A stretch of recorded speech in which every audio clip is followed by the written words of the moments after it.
Hey, everybody. Welcome back to the Energy MD podcast, where we help you resolve your chronic fatigue syndrome, otherwise known as ME/CFS, and long COVID so that you can live your best life. So, really excited about today's episode because we're going to be talking about why you choose the foods that you choose and what you can do about it in order to change that. And we're going to be talking with my friend James Barry. So, let's learn a little bit about him. So his 16 plus years in the culinary field started as a private chef, cooking for celebrities such as Tom Cruise, Mariska Hargitay, George Clooney, Gerard Butler, Sean Puffy Coombs, Barbra Streisand, and John Cusack. Most recently, James launched his first functional food product called Pluck, an organ-based seasoning. It's the first of its kind, an amazingly easy and delicious way for people to get organ meats into their diet. I totally agree. We're big fans. James is also a published cookbook author, having co-authored the recipes in Margaret Floyd's book called Eat Naked and co-authored the follow-up cookbook, the Naked Foods Cookbook. He most recently co-authored the recipes in Dr. Alejandro Junger's book, Clean 7. James, thanks so much for joining me today. Evan, pleasure. Thanks for having me. So let's talk about food preferences and kind of like how that works neurologically and what you call the lingual neural response. Can you tell us, let's start off there. Can you tell us what that is? Yeah, well, so if you think about it, we're using a physical body that's been basically worked on for the last 100,000 years. I mean, we're basically Homo sapiens, so that is the body that we're in. And if you think about it, there are within that time frame, there are these biological processes that have been created to enable our survival. We take for granted that, we live in an age now where we can go into a grocery store and the food's all packaged and labeled and you see what the ingredients are and you hope that it's accurate. But, we live in a very packaged and presented food system. But that's not how our bodies were created. They were created during a time when there was nothing like that. And if anything, you had no clue whether something was going to kill you or feed you. Mhm. And so if you think about it, what were the systems within our body that were created during that time? And I like to use the image of like, okay, well, let's imagine we're foraging, we're in the forest. And what's going to happen first is you're going to hear something drop. So it's going to start the communication that's happening outside your body towards what's inside. It starts with hearing. You hear something drop. What is that? Now you look to where it dropped. So you're visually looking towards something. You see a tree and you see something plump hanging from there. So now your visual communication is happening. And you draws you in curiosity wise, draws you closer. As you get closer, there's smells in the air. As you get closer, so now your olfactory senses are firing. And everything is leading you towards, is this something that's going to kill me or something I can eat, right? Mhm. So as you get closer, you have these smells. You then touch it. So now you get in touch, tactile communication. You're touching that piece of whatever it is. You don't know what it is yet, but it feels plump. Feels like there's something in it. You then bring it closer to your mouth. The smells increase even more, and it's a sweet smell, which is very key because typically sweet smells represented nutrition. Bitter taste represented poisonous, or something that was not good for you. So you're getting a smell, and that smell is, whether you even know what that smell is, it's communicating your body of like, oh, I want to put this in my mouth because there's a draw, there's something happening. Now you put it in your mouth, the juices are flowing down your mouth. The mastication that's happening is now deepening the flavors that you first got when you bit into it. And all to say that these senses are communicating. So there's a neural response within your mouth from your taste buds onto your senses in general that are contributing to the communication that your body gets instantly of whether this is something that you should continue eating or stop eating. And we all can experience this on a certain level by just putting salt on our tongue. When you put salt on your tongue, your body will either accept it and say, give me more, or it will reject it. And typically, typically for most people, you might get one dip of your finger on your tongue with salt once, it will taste good. You maybe get a second, but most likely if you try to do a third, it will literally, the salt will start to taste different. Now, why is that, right? That is the neural lingual response. That is your body saying, I'm good, I don't need any more salt. This happens physically as well when you're with your grip. So the neural lingual response is internal, and that's supporting the food we ingest. But we can experience this physically as well. So basically, when you are trying to lift something that you physically cannot lift, like it's physically heavier than what your muscles can lift, what happens? You lose your grip. So the body is a beautiful designed machine that is there for your survival. And what I think is fascinating is that there's a great quote from Dr. Bill Schindler. He's a food archaeologist at this point, but his quote is that we are the only species in the world that looks to someone else to tell us what to eat. Mm. That's kind of like hard hitting to a degree, but it's even more hard hitting when you think about that there's nearly 9 million species on the planet. Mm-hmm. So how is it that we are the only one that doesn't have that instinct anymore about what we should be eating? Because we did know at one point, and our bodies were formed around that instinct.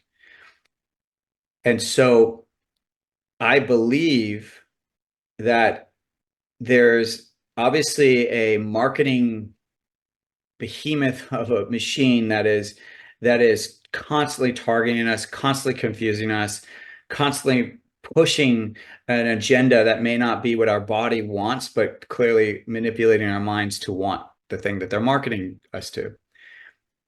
But so I don't think we can change that. I think that that is just part of modern society. However, I do believe that that innate knowledge of what we should be eating and what our body wants is still there, and that there are things that we can do to get closer and more intimate with it. Right. Yeah, it's interesting when I have people ask me, well, if why why is it bad? How can it possibly be bad for me when it tastes good? Yeah. And that's the kind of rub, isn't it? Because I was just talking to someone about this, about how I think I remember this feeling when I was a kid, and I think in general we just assume it, but when you walk into a grocery store, there's just this general assumption or trust that if it's being sold in this grocery store, that means it's okay for me to eat. That we walk in, and it's not a negotiation that we're making before we walk in. It's almost kind of built into our zeitgeist. It's built into our society that, oh, well, if it's something it's kind of almost like freedoms depending on what country you're born in, right? Like depending on the country, we just assume these freedoms will always be there. And you see it play out a lot of times when Americans go abroad.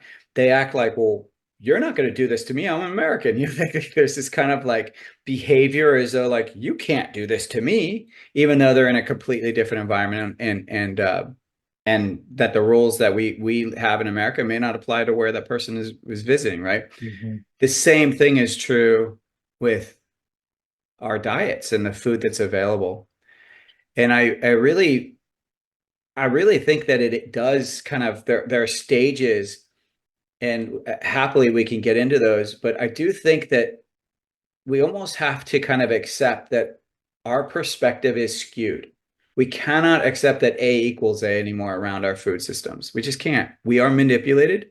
We're manipulated through marketing, and then of course through ingredients. So the Mm-hmm. physical food is manipulating our taste buds. It's manipulating that neural lingual response. Because as I said, historically, when something had flavor, that meant it was nutritious. But now I could eat something that says it has strawberry flavor, but it might have zero nutrition and zero strawberries. Mm-hmm. So that is a complete manipulation of my neural lingual response. The one that has been around, that has been developed for hundreds of thousands of years, right? So it's like that is, we can't assume that that's not going to be confusing. It's absolutely confusing. And I believe that the first step is just acknowledging, okay, we're kind of in a rigged system. We're in a system that keeps us confused. We're Mhm. in a system that is not transparent. Something that's really hot topic right now, and I wish by the time people listen to this podcast that it will have been solved, but I guarantee it will not, which is that there are companies where they allow certain ingredients in the US that they don't allow in European products. And it's the same company, it's the same product. So I'll just use like, I don't know, cereal, for example. The cereal here in the US has ingredients in it that the European version of that same cereal does not. And it's because those governments don't allow those specific ingredients that we are allowing. Mhm. So what does that tell you right there? You know, my wife is Canadian, and I remember when we first met, she made this comment about saying how like, oh, well, my country has my back. And I was like, what? Like, I never even thought about that. I never even thought like, well, of course my country has my back. Like, why wouldn't they? Like we live, this is the country where we live and we follow the societal rules. So of course they've got our back. But then she would talk about like, well, no, but we get all these medical, we have a different medical system and we have these different processes that are part of our society that are supporting us. You guys have to pay for everything and da da da da da. And it just kind of took me down this hole of like, oh my gosh, you're right. And then now skip ahead 20 years and I'm like, oh, gosh, I mean, does our government have our back? Because A, they're allowing ingredients that are clearly causing more issues than they are helping. They're many industry are kind of a joke. They're actually, instead of them being having oversight from the FDA, they actually oversee themselves. Like the flavor additive industry is completely like a joke. They oversee themselves. So in all intents and purposes, we don't really know what are in all those flavor additives that are in ultra processed foods. We don't fully understand it because it's not a regulated company by our government. They're Mhm. self-regulating. So there's lots of issues. I mean, even within the animal-based community, there's certain parts of the animal you can't even get access to via retail.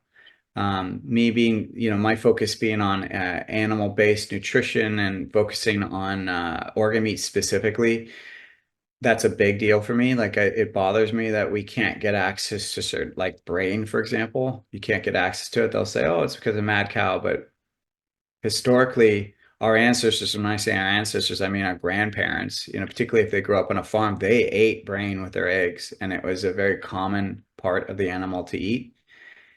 And now we don't. And because I'm looking at things from this lens, I correlate. I'm like, okay, well, that's interesting. So there's parts of the animal that we can't get access to. And then Alzheimer's and dementia they've skyrocketed. Now, obviously, there's reasons for that. There's potentially environmental reasons for that. But I have to wonder if because our diets have changed so much and we're skewed so much further, a higher percentage of our diet is ultra processed foods. I have to wonder if we were getting these kind of more um, nature-made foods, all natural foods, if they might help to offset some of these symptoms that we're seeing increasing, which I'm confident you're seeing increases. I mean, you and I met, I think, 4 years ago. I mean, you must be seeing huge increases in in issues from long COVID, of course, to high anxiety, right? Chronic fatigue, yeah. Yeah, Chronic fatigue. yeah, you raise a number of important points that I want to touch on. I think that there's a reason why we migrate or why we our programming is really to consume more sugar and fatty foods because those have a lot of nutritional value when they are in fact as close to nature as possible, when they are good sugars, when you're getting your fruits, which also come with a whole bunch of other nutrients that are going to be really supportive for you, and the fats when they are in fact good fats.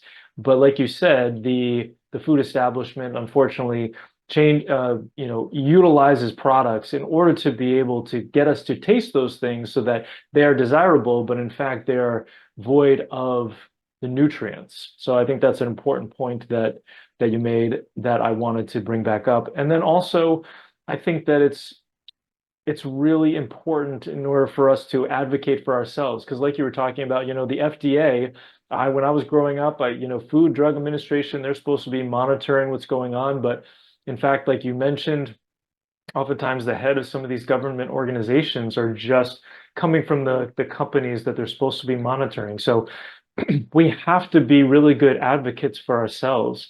And it really comes with going back to basics, right? And trying to make sure that we're eating things that are as close to nature as possible. How else do you recommend that we advocate for ourselves in this challenging environment? Well, one is definitely using that neural lingual response. So that is really key. And how does that look? Well, it means you need to eat your food versus swallow it. So if you find that you're taking a lot of supplements and you're kind of supplementing your diet with those micronutrients through supplement form, through capsules, I'm not a doctor. I'm not telling you to just go rogue. Like, you should consult the person you're working with if you are working with someone. However, see if you can get some of those micronutrients from real food. Mhm. Like, just see if you can, because there's a whole communication pathway. There's a whole knowledge that comes when you eat your food. Going back to that salt example. So in the example I gave where you're putting salt in your tongue, your body is telling you when to stop. Well, if I were to swallow a salt tablet, I don't get any communication. Maybe 30 minutes later, I feel bloated. Why am I bloated? Oh, I got too much salt, right? So one is working with my body's own communication, and one is just guesswork. So absolutely trying to eat your nutrition versus swallow it is really, really key. And then take that even further, and then now try to get in more of a parasympathetic state when you're eating. Mhm. That is key, because people undermine how stress affects digestion. They undermine how stress affects the choices we make with food. So when what's happening right now, and sadly, it starts at a very young age, because I have two daughters, and I remember once that my oldest daughter started in kindergarten, so she's about 5, I think, and they had 30-minute lunches.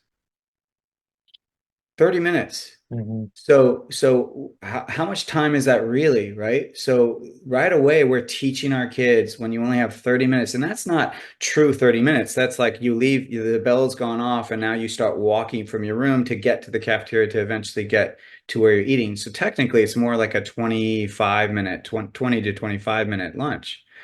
And that's truly not a lot of time for particularly a kid whose main priority is wanting to play and socialize with their friends, right? So so right away we're teaching kids like, oh, well, just eat on the go, or like quickly do it quickly and then get to your playtime. And then we transfer that into as adults, right? What we see a lot is people are eating in their car on the way to their next meeting. They're rushing. They're microwaving their food because they can't eat at home and make fresh food, and so they're buying processed foods. They're microwaving it there because they're in a rush, and then they're not even eating it sitting down in a calm state. They're like eating standing up and like at their desk still working. So there's a disconnect in not only what they're eating but how they're eating it. And those three things, just using your senses, um, so allowing that neural lingual response to work, making sure that you're eating your food, doing it in a parasympathetic state, cooking from home as much as you can. Those things right away, if you just start doing those, like simplify the like simplify your current dietary regime and just focus on those things. And I'll even kind of quantify it in a food pyramid. So at the top of the pyramid, we have natural flavors. So only flavors that are found in nature, nothing that's artificial, nothing that's artificial, but naturally sourced artificial.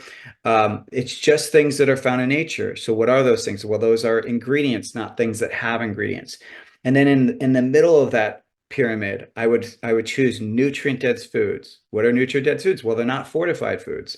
These are nutrient dense. These are foods that already have the nutrients in them. They haven't been adulterated, manipulated, nothing. And then at the bottom of that pyramid, mindfully eat. Mindfully eat. What does that mean? Eat sitting down. take a breath before you start eating, put your fork down in between each bite, maybe do a prayer or a grace before you start eating. Make sure you're eating in an environment that's conducive towards not feeling stressed, but that's actually relaxing. Maybe be conscious about the people you're eating with, so that you're not in a like Thanksgiving's a perfect one. It's like if you're eating with family and it's stressing you out, well, maybe that's something to think about. Like try to create the environment that's going to be conducive towards you not only relaxing, but with what comes with relaxing is absorption, digestibility, and really well-being. I love the fact that you said saying a prayer because I feel like eating really should be a sacred experience, right? It can even be spiritual. Here you are, we are an animal and we are communicating and we're able to survive because of the food that's been provided to us by the planet. And so it's like, how do we want to assimilate this? We're not shoving an apple into our cheek or into our shoulder trying to get the nutrients, right? There's this process that we have to go through. And there's all sorts of wonderful physiologic things that are happening, right? When you see something, when you see a food, and you start to smell it, salivary enzymes start being produced by the salivary gland, by the pancreas, by the stomach acid in the stomach starts to be produced. You start biting and you start eating, right? Eating your food, every bite should be like chewing about 20 to 50 times, right? In order to get these juices Absolutely. going, right? So it really is that, slow and steady wins the race. And it really is this kind of spiritual experience. I think also, there was a French study that was done probably a decade or two ago where, they had less heart disease than we did. And the thinking was that, oh, it's because they have wine with their meals. But then when we went back and re-examined the study, it was because they have so much time for eating, Yep. and they're relaxing. And, it's like when you take an hour or two for lunch, they leave work, they go and they meet their friends, they go to a little cafe or whatever, they're having a nice meal, they're relaxing, they're having some wine. Like it's a very different experience than what you described with what's happening mostly in a lot of first world countries and especially the US. So I just wanted to reiterate those things because they're so important. One thing that's interesting is you mentioned the salt example. For the people that we work with, oftentimes they have adrenal gland dysfunction, and the Yep. adrenal gland produces aldosterone, which causes salt reabsorption from the kidneys. And oftentimes they're not producing enough aldosterone and they're actually salt deficient. And so knowing how much salt they're supposed to consume, because we have them put it on their food, we have them put it in their water, really is based on this lingual neural response. Like when they start off the program, sometimes they can dump like a whole bunch of salt into their water bottle. They're drinking it throughout the day. And as their adrenals get better over the course of the program, then they need less and less salt. So if they Perfect example. Perfect yeah, example. so I Yeah. tell them, I said, if you feel like the salt is making you nauseous, then it's time to kind of like decrease that again. Yeah, So and who is informing them of that? It's not necessarily you. You're just mirroring back to them. Here are the things to look for. But guess who is their leader and their best advisor in this process? It's their own body, right. right? And I think that is a piece that if I can support people in helping them get back to that, I really believe we're going to be better off because in many ways, social media and technology has allowed for us to get more information, world information, quicker, faster, and more of it, right? Hmm. Well, you would think that that would make us all smarter and it would make us, feel like, oh, I understand things better. But what's ultimately happening, and I don't think I'm wrong in saying this, is that we're just in a completely stressed out, overwhelmed state because we're getting information that we normally would not get. If you think about it, even back in the day, um, I mean, even when I was born in the 70s, like we were limited in our communication by really our community and maybe that person that has our phone number and they could have lived anywhere in the US. But even then you weren't getting worldly calls because it was really expensive. You would maybe get that person from the, if I was on the West Coast, it was like my grandma on the East Coast. And even then it was like still expensive because if you're on the phone too long, because you're getting charged, we forget we used to get charged by the minute. Now we get charged like you just get charged monthly for, and you can have unlimited. But communication was localized, it was limited, and it felt easier. Mhm. And yet people would argue, well, but you didn't know as much as you have knowledge of now. I'm like, yeah, but I could take it in bites, sound bites that my body and my system could actually handle, and I think that we're losing a lot by getting too much information. And so, in my judgment, the only way to truly kind of quiet that down is to go internal, whether that's through meditation, whether that's through self-reflection, any, quiet walks, whatever, but just kind of making sure that you set time aside where you're not wired in, but where you're actually fully just listening to the sounds around you versus the sounds from your phone.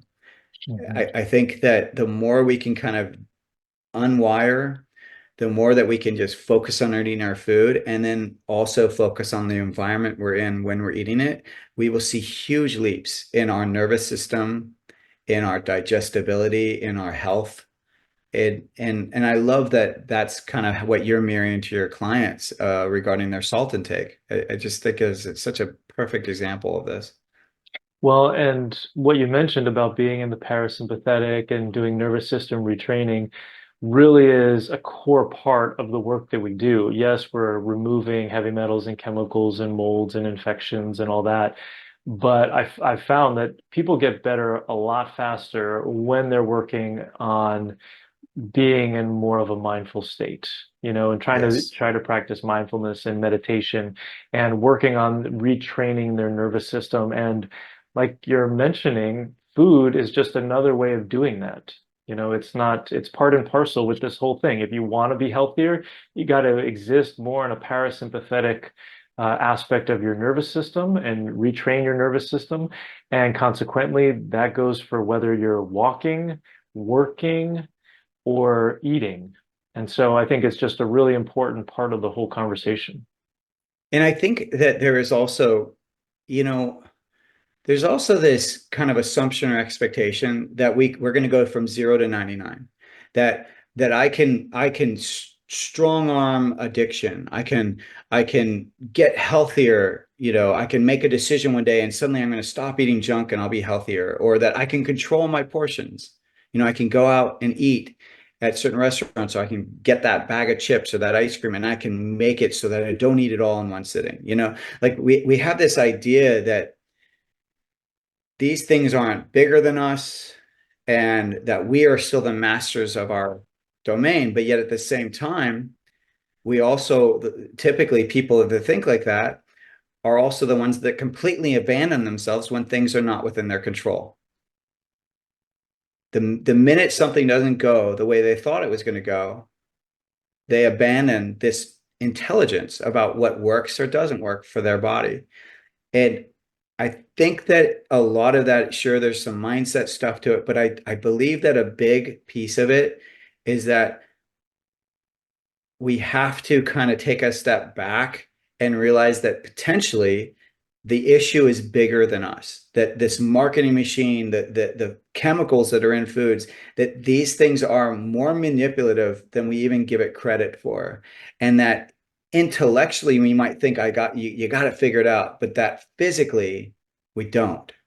And so the more that we can kind of like take almost like baby steps with ourselves around these addictive foods, or these kind of these processes that are not working for us, I think the better we are. So even in terms of like, let's say if someone's listening to this and they're like, oh man, I eat like that. I gotta make changes, and I gotta like not eat when I'm in my car, something like that, right? And so they might try to go cold turkey, but it's like, well, I don't know if it's eating in your car that's the biggest issue. Maybe the issue is actually what you're eating in your car. So maybe it's about the first step back is like, can you make sure that the food that you're eating is homemade versus store bought? You know what I mean? Like, look at what step is going to be the one that moves the needle the most, but with with the smallest step, if that makes sense. Mhm. Because I think sometimes we try to do both at the same time. We're trying to look for the best outcome or the highest outcome, but also taking too big of a leap, if that makes sense. It does. And I think some of this has to, I think it's important to start questioning the status quo. Yes. Start all different aspects, so we see these things in movies and we're like, oh, okay, that person's doing it. And so consequently, that's kind of the norm for the society. But, you know, let's just pick the hours that we're supposed to work per week. Who came up with the idea that we're supposed to work 40 hours per week, right? Is that healthy for humans? Is that kind of how it was chosen? Or was it actually the amount of hours that you could get people to work without them complaining too much, which is the reality of the situation, right? Where there were companies that tried to get people to work more than that, and there was a lot of pushback. So they were like, okay, 40 hours a week, 5 days a week, 2 days off. That allowed people to recover and then go back to the mines or the warehouse or whatever it was, right? So the question is, what is a healthy amount to be working? And it's just an example of just questioning the status quo, right? So then when you're sitting down to eat, like just because your grandma made it for you, and it has the psychological component, which is hard to break, right? Just because she made it for you does not mean necessarily that it's healthy. My wife grew up with, bread with butter and sugar on it, and it was delicious, and it meant your grandma loved you. But yeah, I mean, there's really no nutrition in that, right? And so then what can we do in order to create something like that that's more healthy? Or, how do we navigate? What do you think? Well, I think the thing that I look for is not the health trend, but the health food that I can make lifestyle. So I'm always looking for, as I said earlier, I'm always looking for things that are ingredients versus have ingredients. That's the first thing I look for is like, I would much rather choose an ingredient and make the food myself rather than buy it already pre-made. Because when it's pre-made, and this is a very important distinction, it's not pre-made the way that you would do it in your house. It's pre-made to have shelf stability. So when you go to a grocery stores have very low margins, very, very low margins. So it's only a cash grab because there's so many of them in terms of like the more they have, the more they can profit. But if you only have like one grocery store, you're not going to be that wealthy because the margins are not that great. And so what companies are doing to be part of that market is they're making sure that their product has shelf stability and shelf life, because the longer that they can keep their product in the grocery store to be sold, the better off. If it's a perishable item that only lasts for a week and they can't sell everything that store put on the shelf in that week, guess where that product goes? It goes back to the company that distributed or manufactured it, and they have to pay the store for the fees of carrying it. So it's a lose-lose situation for the manufacturer, and for the market, they just want products that sell and that have a long enough shelf life so that they can sell. So that the ingredients of that product that you find at the grocery store will never be as healthy as what you can do at home. Never. They're going to skimp somewhere because they have a bottom line. They might skimp with the oils they use in that dressing, let's say if it's a dressing. They might skimp in the salt that they use. Maybe they're using, a table salt versus a sea salt. They might skimp in the actual, is it organic? Is it not organic? They might skimp there as well. So there's lots of things that they're going to do differently than you would. So I really advocate that we have to be the gatekeeper for ourselves. So be the gatekeeper. Whatever passes, your mouth threshold into your mouth is up to you. And yes, sure, we can beat ourselves up. We can put pressure on ourselves and say, no, I have to do this. I can't do that. And shame ourselves, which is really where a lot of like kind of food issues come from, is the shaming that you potentially had when you were a child around certain foods. Yes, you can go down that route. Clearly, people have. But is that the route that's going to give you the best outcome? Is that the route that's going to be conducive towards that long-term health journey, the lifestyle? And so I'm looking for little things we can do daily that will move my health needle, but more importantly, that I can do daily, that I also can do in a lifetime versus I'm just going to do it for a week and then give up. Mhm. And I believe it has to be a little movement for that to happen. Because if you think about it, if you had to brush your teeth an hour every day, would you do it daily? Probably wouldn't. If you had to take an hour to actually brush your teeth, I guarantee we would have less people brushing our teeth nightly. Right. The fact that it's a 2 to 4 minute process is very important. So I think that as humans, we really, not only does our body assimilate things in small amounts better, but I also believe that we energetically and mentally can assimilate it easier when it's in small amounts, despite our very Americana kind of belief that, you should go big or go home. It's like, I just don't think that applies to human nature. It might be socialized nature, but I don't think it's a part of our human nature. I don't think it's the way the body works best. Yeah, you're talking about habits, right? And behavioral change. And, it's really so much easier to add a habit to something that you're already doing, right? Yes. So, if we're gonna take it into the context of food, what is a habit that somebody can change? Kind of like what you were talking about, where it's like, okay, so if you can't change where you eat, if you got to eat in your car, let's change the choice that you make, right? Yeah. And just, So yeah, I go would ahead. start like, so okay, so organ meats are really important to me.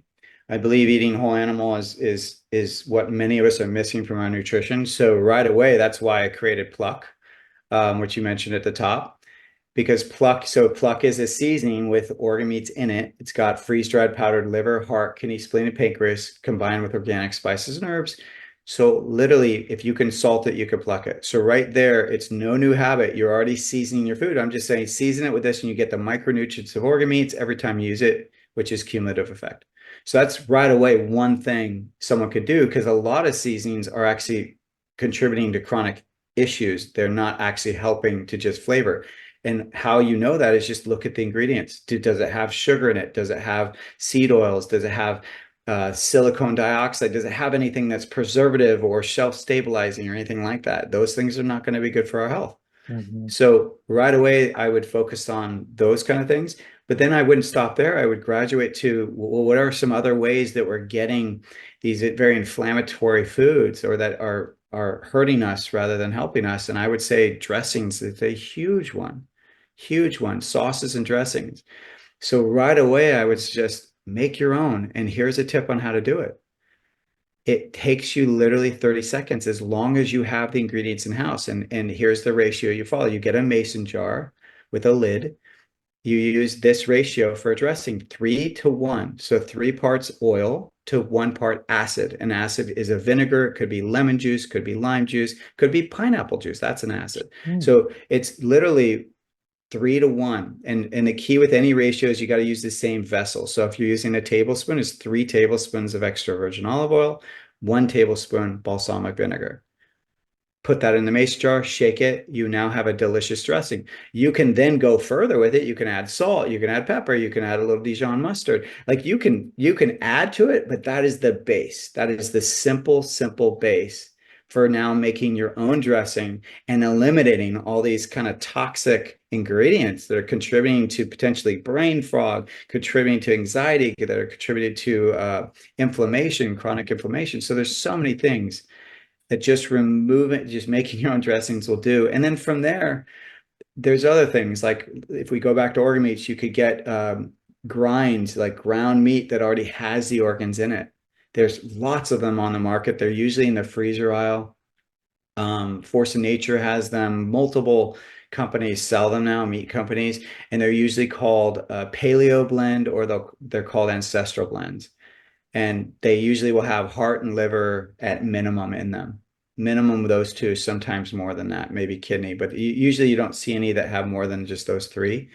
And it's like, between 5 to 12, 15% of it is organ meat, but that's all you need. You don't need a lot, just a little bit here and there, and try to do it, every week, or since you're eating it versus swallowing, organ capsules, you let your body dictate it, because sometimes there'll be times in the month, if you're a female, that you may want more. There's some times where you may not, but by eating it, your body will tell you, guaranteed. It will literally start to taste different. It will taste, if you, let's just say you go to eat an organ meat and you kind of already don't like it. Now, I'm not talking about dislike or like something. I'm talking about the actual flavor of it. And you go to put it in your mouth and it tastes a little metallic. And so, and maybe you don't like the texture. So I'm not saying like, oh, that means your body doesn't want it. I'm saying like, if you go to eat it and you're like you try it once and maybe you try it again and it tastes different this time, like it actually tastes more intense or more kind of metallic, that could be your body telling you, hey, you don't need this today, like pull back, you know? And I think I guess when I'm kind of admitting it, it is sometimes a fine line because we all have to relearn how to listen to our bodies. So there is going to be a learning curve. Don't expect like the first time you eat something that, oh, spinach doesn't taste good to me, so that means that's not good for my body. My body doesn't want it. It's like, not necessarily. That just means that you're not used to it, and take it slowly and let's see how it plays out the more you do it. And you will know, because there are very clear indications, like your body will not, like using the salt, your body will not let you pass go if it's getting too much salt. The salt starts to taste differently. It doesn't taste like salt anymore. It actually tastes worse. It tastes like something foreign that your body is going to reject. And that's kind of what I'm talking about, is the food will start to taste different. I'm glad you brought up food preferences because I remember when my daughter was growing up and she would say, I don't like that. And she would be talking about a particular vegetable. And we coached her to change the way that she was saying it to, I don't like that right now. That's great. Yeah. Right? I mean, it's this Yeah. idea that like we can reprogram our taste buds, right? And so um, it's it's so important to continue to have a flexible diet and to continue to eat variety. So because it's going to serve us in a number of different ways, but we have to practice in order to be able to get all the different nutrients that we need from a varied diet. Oh, I mean, you're so wise in that you know these things, because a lot of people don't actually realize that you can change picky eating just through the palate. Like that by removing certain foods and introducing other foods, that a lot of times it's not as psychological. Like, yes, we might have food addictions or we might have emotional ties to certain foods. I'm not saying that that doesn't exist. Of course it exists. However, it's also more physical than people realize. And we know this, for example, when we pull out sugars from someone's diet.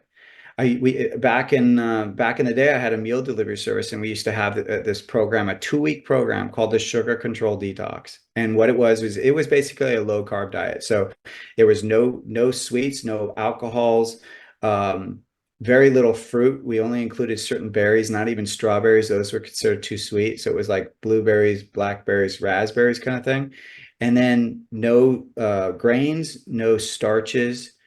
So really just protein, some fat, vegetables, and potentially some resistant starches in the form of like sweet potato or cellulac or something, butternut squash, something like that. And in 2 weeks, people who came into that program eating tons of sweets, drinking 3 glasses of wine, in 2 weeks, not only did they lose weight, but they could barely finish a glass of wine. So we had recalibrated their palate by removing certain foods to the point where they can now taste things for what they really were, that something was very sweet. Like, so now when they went to eat a strawberry, they were like, oh my gosh, it's so full of flavor. It's Mhm. so sweet. Mhm. And then when they went to taste the ice cream, it was like, oh, this is way over the top sweet, right? So they now Mhm. had a more accurate judgment of like what the flavors of the foods they're eating are. And it took 2 weeks, it's that simple. And I'm always telling like parents, one of the things you could do with picky eating kids is, so if you think about it, so we have the 4 tastes that we're drilled in school. So salty, sweet, bitter, sour. Those are the 4. There's a 5th that they discovered in the 90s. It's called umami, which I would describe kind of like meaty or savory, right? Those 5 are the ones that we really know about. And we're primarily skewed here in the US with salty and sweet. most of the foods that are coming out of stores and in restaurants and whatnot in people's homes are salty and sweet. So the palates of those kids are skewed towards salty sweet. So how do you get a kid out of that salty sweet? Well, you pull back on salty and sweet things and you introduce the other flavors. You introduce bitter, you introduce sour, you introduce more umami. And it doesn't have to be huge movements because you want to treat the situation no differently than you would change pets' food. Like when pets have very delicate digestive systems, if you change their food too quickly, they can get diarrhea and not do well. And so what you're always advised when you change a pet's food is you go 95% of the old food, 5% of the new food. And then over time, those ratios change so that it's now 95% of the new food and 5% of the old, to eventually now no longer having the old one. But it's a gradual, week to 2 week shift. You do the same with a kid. So you can take what are some sour foods? Well, there's the juice from sauerkraut or fermented vegetables. You could take some of that juice, you can mix it with their mashes. You could add it to, if your kid is older and they're not eating mashed foods, but they're eating like chicken fingers and they're dipping it in a sauce, then mix a little bit of it into the sauce. It doesn't have to be a lot, just a little bit. And they'll start to get a little sour into their diet. And then you just kind of keep doing it. We get the same comments around Pluck. People who have picky eaters, they just put Pluck on their food. That's the only thing they do differently. And their kids start to get more adventurous because the umami in the organ meats starts to expand their palate. So very simple moves with huge reward. You just got to, you got to take a breath as you do it. You can't expect to happen overnight. It's a gradual progression. Mhm. Yeah, and I think it's easy to get overwhelmed when people think about food and having to plan for 7 meals a night, but sometimes it's just like, okay, we'll do the same thing you're doing for six nights, and the seventh, let's do something different, right? Yeah. Or let's think creatively, how can we make things easier? So I recently stepped up in my family to do more cooking. I'm not a good cook, don't have a lot of skills. I did some research. I'm like, okay, I'm going to get the Instant Pot Yeah. and I'm going to use ChatGPT to create some recipes for me. So I created my own GPT called my cooking assistant, and I told it only to give me recipes that were gluten-free, dairy-free, paleo, sugar-free, and gave it some other stipulations as well. And I only wanted to use certain settings because I wanted to pressure cook. I didn't want to saute also. And then I got something to help me chop vegetables because I was realizing it was taking forever to chop vegetables. So I got like a tool to help me chop vegetables a little bit. My girls laugh at me, but the reality is that I'm just trying to get creative, knowing that I don't have these skills, and I'm not cooking every single night, but it's just I'm taking a step in a way. And plus, I like technology, so playing with ChatGPT is kind of interesting for me. So I'm figuring out a way where I can make some improvement in my ability to cook and start cooking healthy things in a way that I haven't done before. Evan, what is so brilliant about what you just said, and I want to review and realize how important what you just said is, because this is everything I'm trying to share with people, is that so there's nothing wrong with modern society with technology. There's nothing wrong with our current life, but it doesn't mean we have to abandon the knowledge we had previously from our ancestral, that ancestral knowledge. And so what are you doing? You're realizing that this is kind of my relationship to cooking. You're owning your relationship to cooking. You are utilizing technology to fill the gaps or to simplify it for yourself so that it is not only more enjoyable, but it's also just easier. But here's what's really key is you're not abandoning your knowledge of what foods you should be eating. Mhm. And that's really important because you don't want to, like, a lot of people sometimes confuse that. It's like, okay, I recognize I have this hole and I don't like this part of cooking. I want to utilize all this technology to make the food. Well, oh, look at the store. Here's this packaged product that goes into my Insta. I'm just making this up. It goes into my Instapot, but it's got all these ingredients that I don't understand, but it goes to my Instapot. I'm just going to use this. I'm going to take modern technology and modern food and I'm going to mash it all together. And it's like, no, don't do that. Like, what we know is that despite all these health trends that have happened, and I mean, I've been in this business 20 years, in the 20 years I've been in this business, there is one thing that has not changed, is that we are omnivores.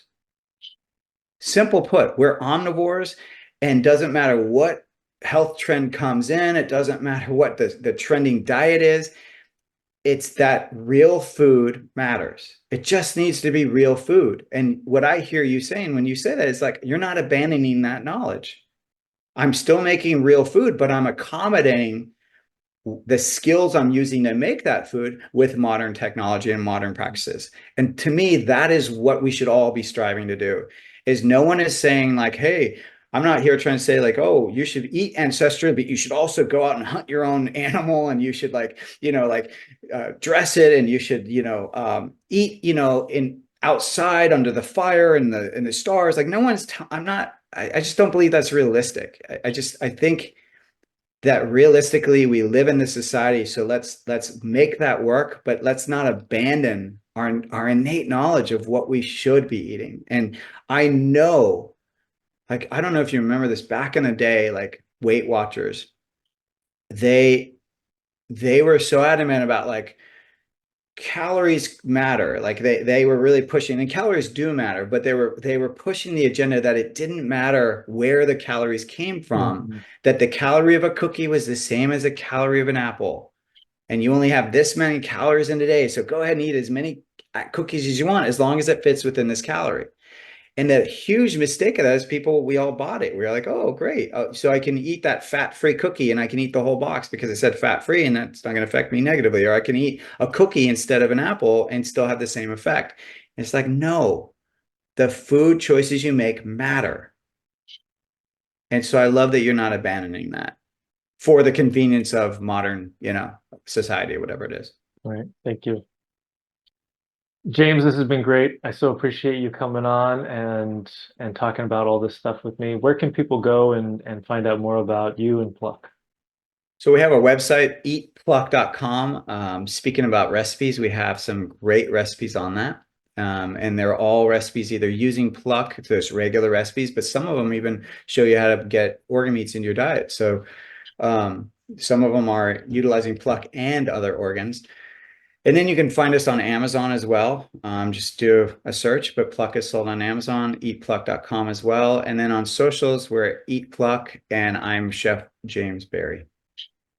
Wonderful. Thanks so much for joining me today, James. Thank you. So if you have chronic fatigue, long COVID, or mast cell activation syndrome, and you're looking for help, check us out at energymdmethod.com. We have a program for almost every single budget, and we're here to help. I hope you learned something on today's podcast. If you did, please share it with your friends and family and leave us a 5-star review on iTunes. It's really helpful for getting this information out to more people who desperately need it. Sharing all the experts I know and love and the powerful tips I have is one of my absolute favorite things to do. Thanks for being part of my community.